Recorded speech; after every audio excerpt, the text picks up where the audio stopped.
Good morning. We're continuing to look at some key phrases that Jesus uses in his week of confrontation with the leaders in Jerusalem before he goes to the cross. And it says in Mark chapter 12, verse 17, Jesus said to them, "Give to Caesar what is Caesar's, and to God what is God's." Some Pharisees and Herodians were trying to trap Jesus in his words and get him into trouble, but they were trying to trap wisdom himself, and so they end up falling into their own trap and looking like the fools they were. They said to Jesus, "Is it right for us to pay taxes to Caesar?" Trying to get him in trouble with the authorities, or trying to get him to side with the Romans against the people of Israel. Jesus just totally outwits them all by saying, "Show me a coin." And they pass him a coin, and he says, "Whose face and inscription is on this?" And of course it's Caesar's face and Caesar's name.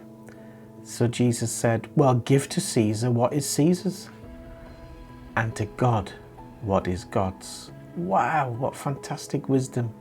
He says, if the money has Caesar's name on it, give him it back. If the money has Caesar's face on it and he wants it, let him have it all back. But give to God what is God's, because God's face, image, name and fingerprints are through the whole of creation. All the people on this planet were made in the image of God.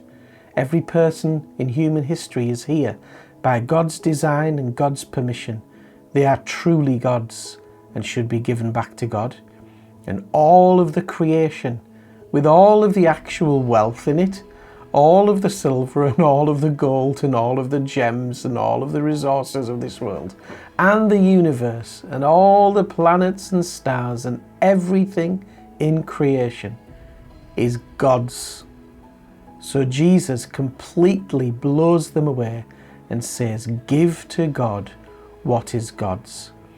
Jesus' teaching about money is very challenging for us, particularly us in the West, who love money so much. In fact, people love money all over the world and long for it. Even if they're poor, they still long for it and want it, and often believe that it's the answer to their dreams and the answer to life. Jesus saw it as nothing at all. It comes, it goes, it's nothing. What mattered to Jesus was the souls of men and people and healing and life and salvation. Jesus knew, as Job knew, that you come to this world with nothing. "Naked I came from my mother's womb," said Job, who was one of the wealthiest men on earth. "And naked I shall return.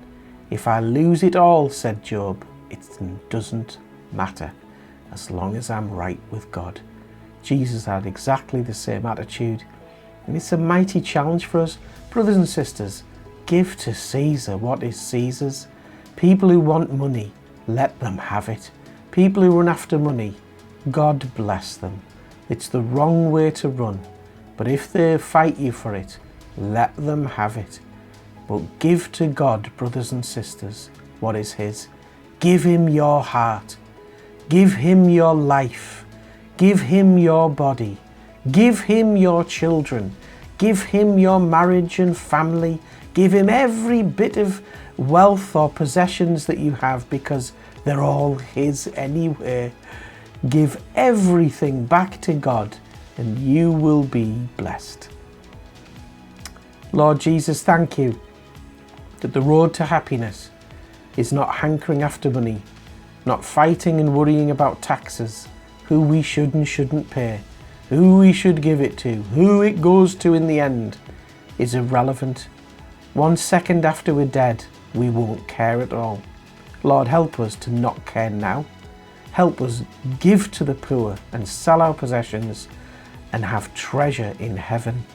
Help us follow you, Jesus, and give to God what is God's, which is our whole being and life, so that we're available to serve you, whether we're rich or poor, whether we have or not. It doesn't matter. If we have you, we are rich. Help us, Jesus, to receive your wisdom today. Amen.